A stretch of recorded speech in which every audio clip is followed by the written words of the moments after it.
Assalamualaikum warahmatullahi wabarakatuh. Halo teman-teman semuanya. Eh, Salam sejahtera untuk kita semua. Semoga kita semua selalu dalam lindungan Allah Subhanahu wa taala.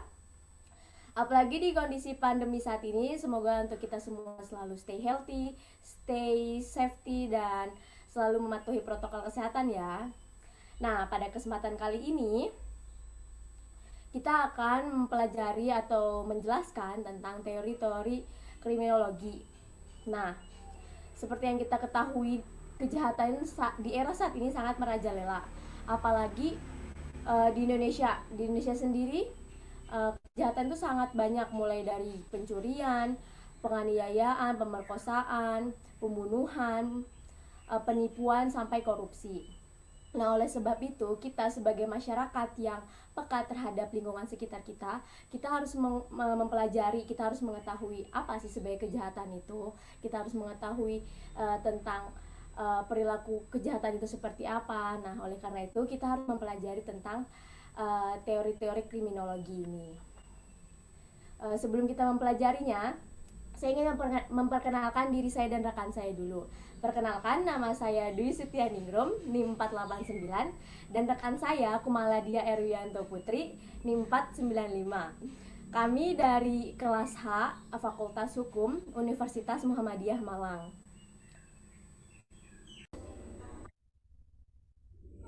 Oke teman-teman, di sini saya akan menjelaskan tentang teori-teori kriminologi menurut mazhab lingkungan.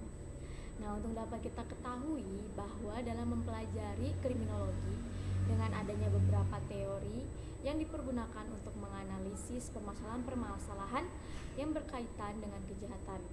Teori tersebut pada hakikatnya bertujuan untuk mengkaji, menjelaskan hal-hal yang berhubungan dengan permasalahan penjahat dan kejahatan.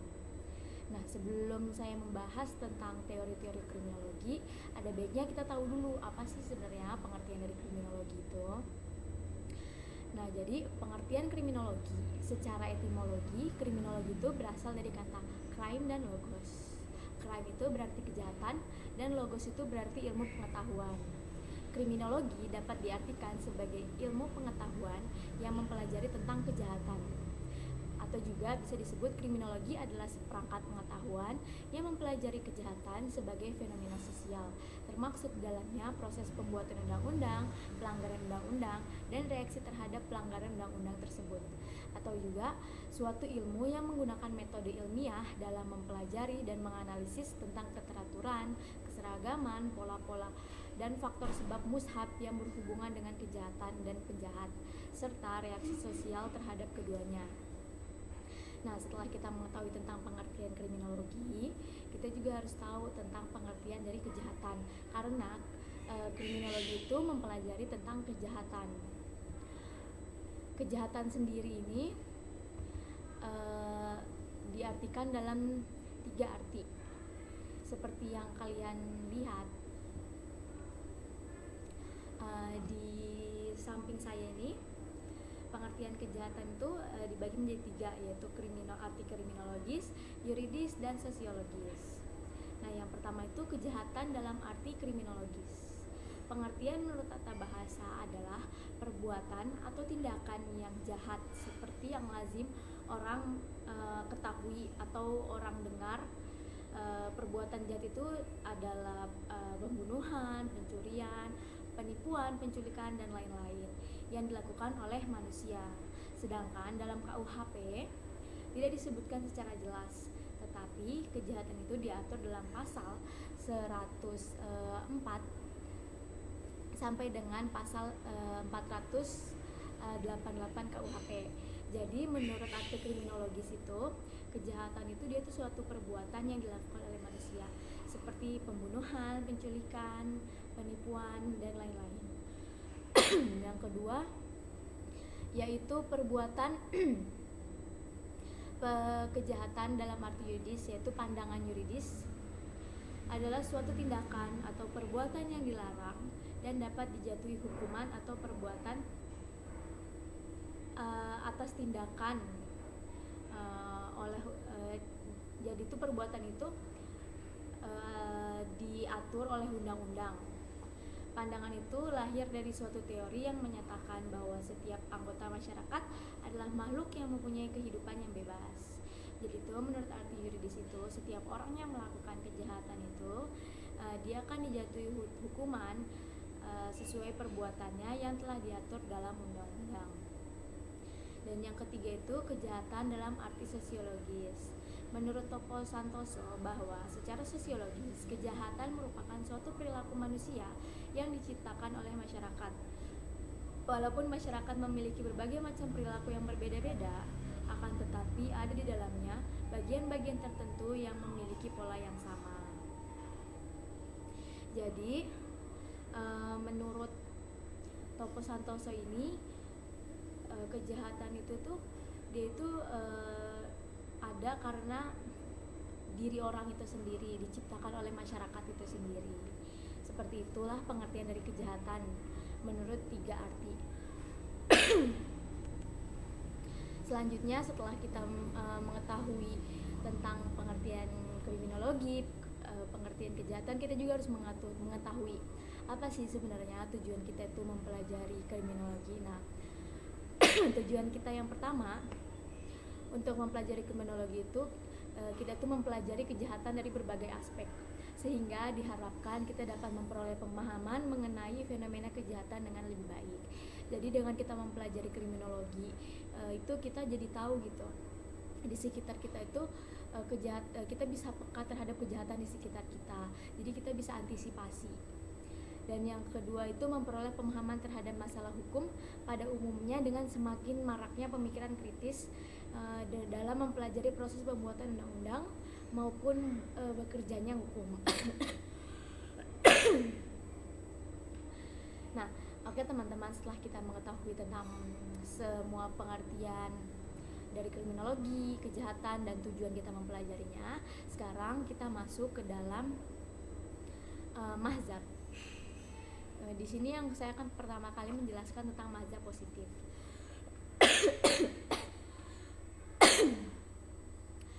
Nah, mazhab positif, aliran positif itu muncul ketidakpuasan dari jawaban-jawaban aliran klasik.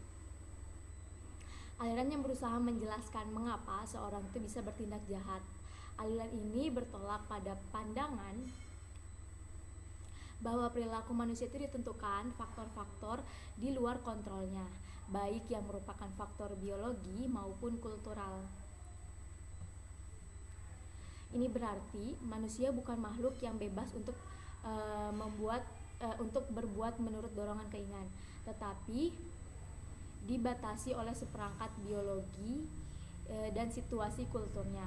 Secara singkat, aliran itu berpegang pada keyakinan bahwa kehidupan seorang itu dikuasai oleh hukum sebab akibat atau cause effect relationship. Ada 2 pandangan menurut mazhab positif. Yang pertama itu determinisme biologis.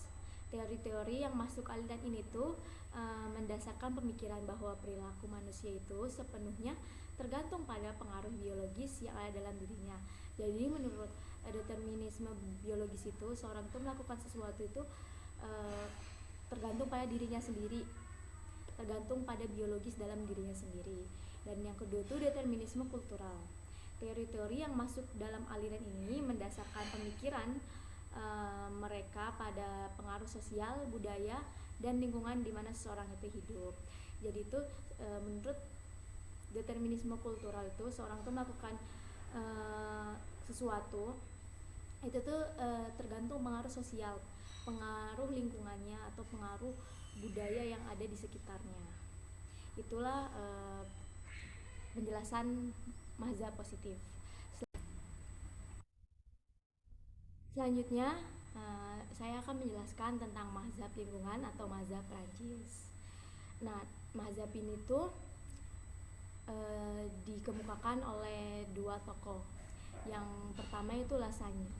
Menurut mazhab Prancis, bahwa keadaan sosial di sekelilinglah yang merupakan benih untuk timbulnya kejahatan. Lingkungan yang dimaksud itu yaitu lingkungan tempat tinggal, lingkungan sekolah, lingkungan kita bekerja. Intinya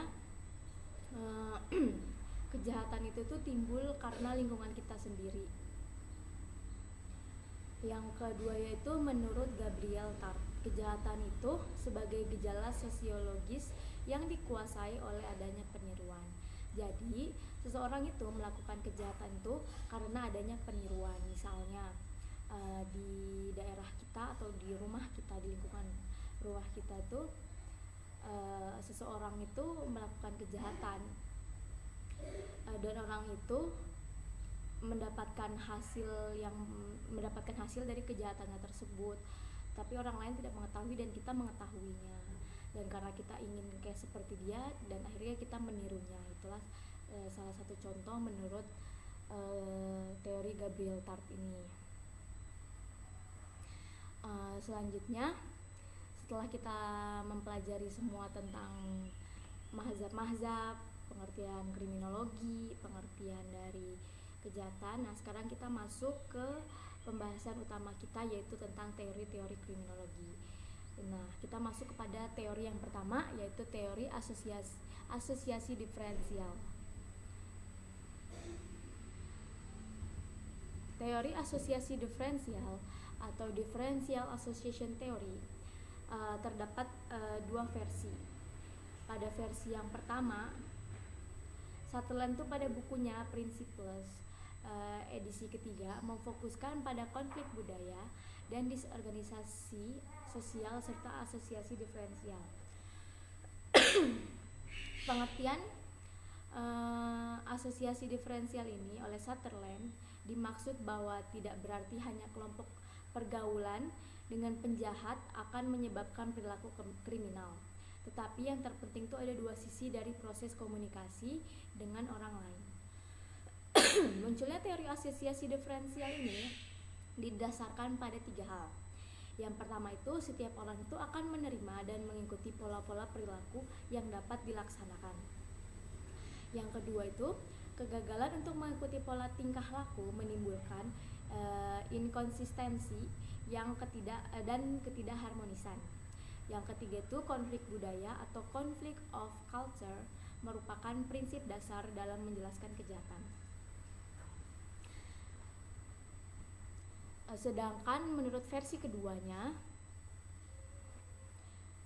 yang disajikan pada buku edisi keempat tahun 1947, Sutherland itu menekankan bahwa perilaku kriminal itu dipelajari melalui asosiasi yang dilakukan dengan mereka yang melanggar norma-norma masyarakat, termasuk norma hukum.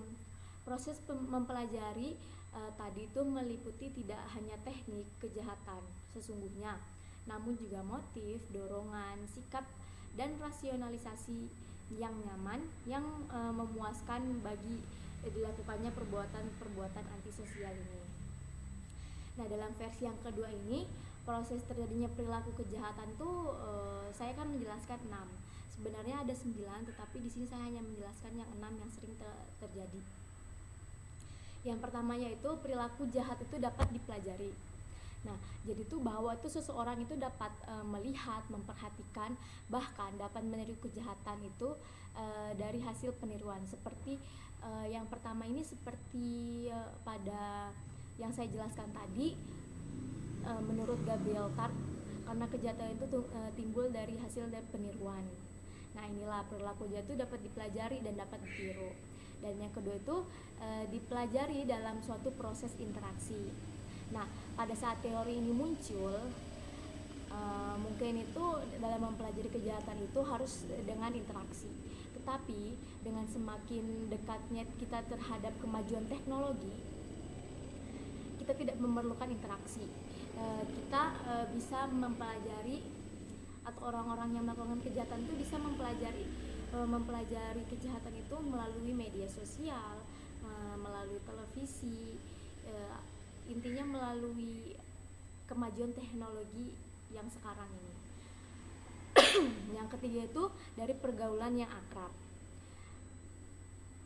Tidak harus akrab pun itu kejahatan itu bisa dipelajari, seperti yang telah saya jelaskan tadi, karena teknologi telah maju, jadi kita itu bisa mempelajari kejahatan itu dari sosial media atau dari media massa. Dan yang keempat itu, mempelajari perilaku kriminal itu termaksud dalamnya teknik melakukan kejahatan dan motif atau dorongan atau alasan pembenaran.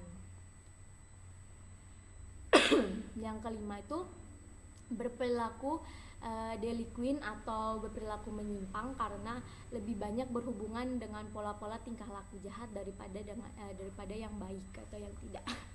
Jadi seorang itu berperilaku menyimpang tuh karena lingkungannya, bisa karena dia itu selalu berkumpul, dia bercerita, dia berinteraksi dengan orang yang selalu melakukan perbuatan menyimpang.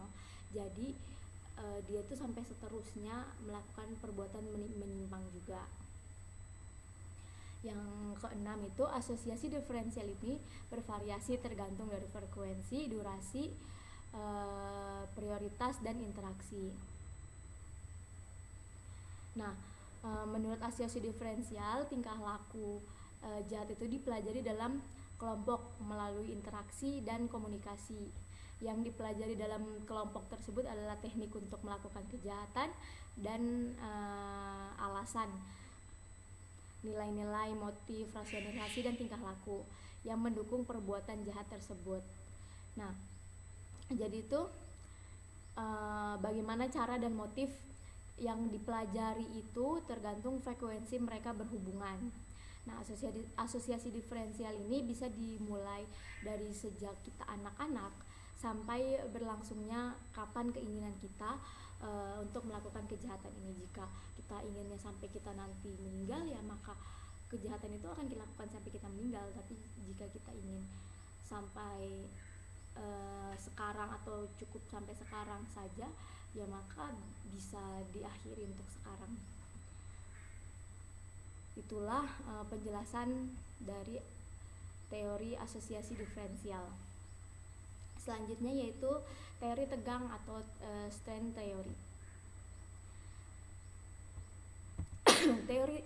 teori ini beranggapan bahwa manusia itu pada dasarnya makhluk yang selalu melanggar hukum, norma-norma, dan peraturan-peraturan. Setelah terputusnya antara tujuan dan cara mencapainya menjadi demikian besar, sehingga baginya satu-satunya cara untuk mencapai tujuan ini adalah melalui saluran yang tidak legal. Akibatnya teori tegang ini memandang manusia itu dengan sinar atau cahaya optimis.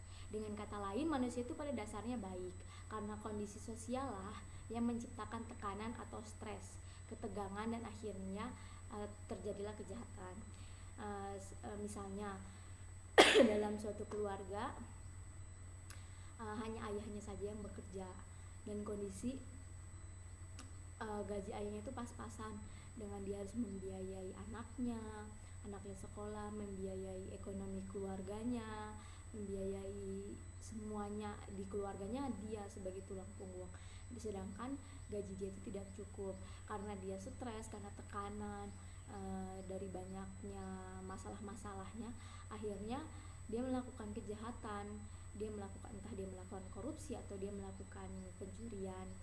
Nah, hal itulah yang menyebabkan dia melakukan kejahatan karena stres atau tekanan yang ada di dalam lingkungan keluarganya.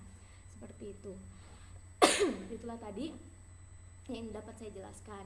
Nah, untuk teori-teori selanjutnya akan dijelaskan oleh rekan saya. Nah, sebelumnya teman saya sudah menjelaskan tentang teori asosiasi diferensial dan teori tegang atau string teori. Sekarang saya akan menjelaskan tentang teori labeling. Sebelum lanjut ke pengertian dari teori labeling, kita akan membahas tentang sejarah dari teori labeling itu sendiri. Teori labeling pertama kali dicetuskan oleh Frank Tannenbaum pada 1938, namun dalam perkembangannya dikembangkan oleh Howard Becker, Edwin Lemmer, dan Erving Goffman. Yang pertama adalah Howard Becker. Tokoh ini menekankan pada dua aspek, yaitu penjelasan tentang mengapa dan bagaimana orang-orang tertentu sampai diberi cap ataupun label sebagai penyimpangan dan pengaruh daripada label itu sendiri sebagai konsekuensi penyimpangan tingkah laku. Perilaku seseorang bisa bersungguh-sungguh menjadi menyimpang jika orang itu dicap menyimpang. Yang kedua adalah Edwin Lemmer.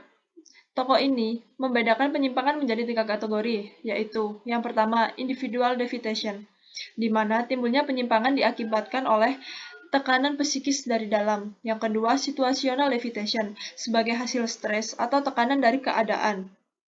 Dan yang terakhir, systematic deviation, sebagai pola-pola perilaku yang terorganisir dalam subkultur atau sistem tingkah laku. Menurut Edward Lemmer, teori labeling adalah penyimpangan yang disebabkan oleh pemberian cap atau label dari masyarakat kepada seseorang yang kemudian cenderung akan melanjutkan penyimpangan tersebut. Secara sederhana, labeling merupakan penjulukan atau pemberian cap. Dan yang terakhir, Erving Goffman. Beliau turut menyumbangkan pemikirannya tentang institusi total. Nah, sekarang kita akan lanjut ke pengertian dari teori labeling. Pengertian teori labeling adalah teori yang mempelajari tentang pemberian label pada suatu objek tertentu. Labeling adalah sebuah definisi yang ketika diberikan pada seseorang secara tidak langsung akan menjadi identitas baru dari orang tersebut. Bisa dilihat juga bahwa sebab utama kejahatan dapat dijumpai dalam pemberian nama atau label dari masyarakat. Contohnya, di Surabaya sempat ada tempat yang dijuluki Gang Doli. Tempat ini penuh dengan stigma negatif yang melekat pada masyarakat, sehingga berdasarkan stigma tersebut, masyarakat yang tinggal di lokasi tersebut antara orang yang melanggar hukum atau masyarakat yang tidak melanggar hukum, jadi tidak bisa dibedakan karena stigma negatif telah terlanjur melekat di mata masyarakat. Nah, selanjutnya kita akan lanjut ke teori kontrol sosial. Teori kontrol sosial. Teori ini mengatakan perilaku kriminal merupakan akibat dari kegagalan-kegagalan kelompok sosial konvensional, seperti keluarga dan teman sekolah. Albert J. Rees Jr. membedakan dua macam kontrol sosial, yaitu yang pertama personal control dan social control. Personal control sendiri adalah kemampuan seseorang untuk menahan diri agar tidak mencapai kebutuhannya dengan cara melanggar norma-norma yang berlaku di masyarakat.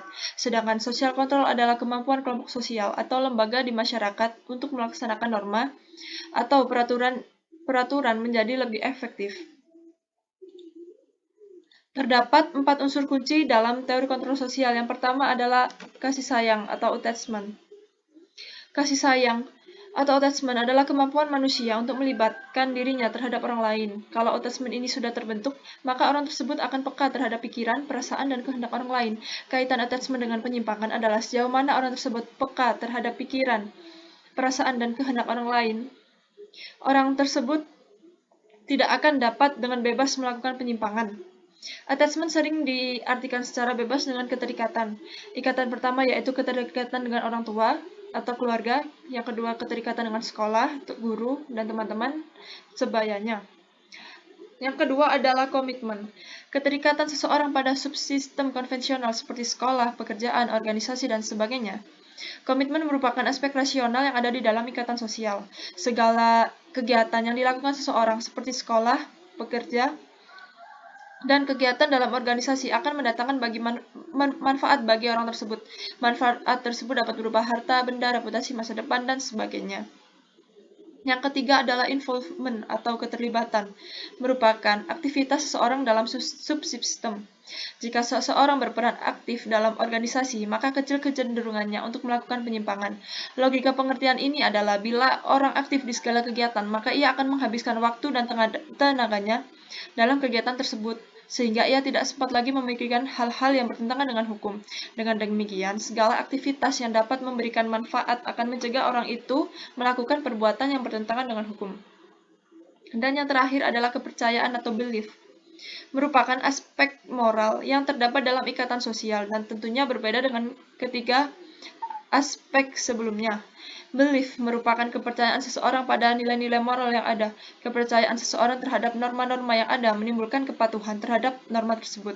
Kepatuhan terhadap norma tersebut tentunya akan mengurangi hasrat untuk melanggar.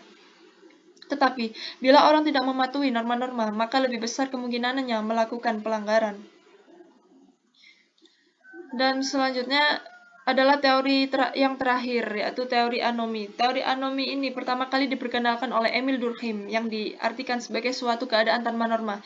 Menurut Emil Durkheim, teori anomi terdiri dari 3 perspektif, yaitu yang pertama manusia adalah makhluk sosial, yang kedua keberadaan manusia sebagai makhluk sosial, dan yang ketiga manusia cenderung hidup dalam masyarakat dan keberadaannya bergantung pada masyarakat tersebut sebagai koloni. Emil Durkheim mengemukakan asumsi bahwa bunuh diri dalam masyarakat merupakan akhir puncak dari anomi karena dua keadaan sosial berupa social integration dan social regulation. Lebih lanjut, Emil Durkheim menyatakan bahwa bunuh diri atau suicide berasal dari tiga kondisi yang menekan atau stres, yaitu yang pertama dari deregulasi kebutuhan atau anomi. Yang kedua, regulasi yang keterlaluan atau fatalism, dan yang terakhir adalah kurangnya integrasi struktural atau egoisme. Nah, teman-teman semuanya, kita telah ada di akhir penjelasan dari presentasi kita. Dari awal, kita telah menjelaskan tentang pengertian kriminologi, pengertian dari kejahatan, tujuan kita mempelajari kriminologi. Selain itu, kita juga telah menjelaskan tentang mazhab lingkungan, mazhab positif. Nah, kita juga telah menjelaskan tentang 5 teori. Yang pertama tadi ada teori asosiasi diferensial, ada teori tegang, teori labeling, teori kontrol sosial, dan teori anomi. Nah, untuk teman-teman semua, semoga presentasi kita ini bisa bermanfaat, ilmu yang kita berikan ini bisa bermanfaat, bisa kalian gunakan. Mohon maaf bila ada kesalahan kata. See you. Assalamualaikum warahmatullahi wabarakatuh.